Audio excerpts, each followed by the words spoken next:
close till I get up. Time is barely on our side. Welcome and welcome back to our new vlog.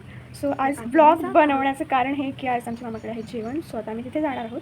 सो एक प्रकारे family meetup we can say. So yes, if you new to this channel please like, share, comment and not forget to subscribe. So let's begin.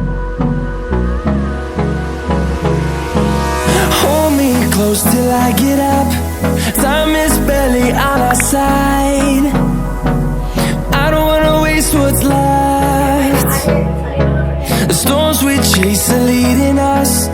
So yes, जास्त vlog बनवता नाही आला because we wanted to go outside आणि already आम्ही तिथे late गेलो होतो. तर माझ्याकडे काही क्लिप होत्या त्या मी इथे ॲड केल्या. तर इथे माझी मावशी, नंतर आजी, मम्मी वगैरे डान्स करत होते आणि व्हायरल जी रील होती ती शूट करत होते.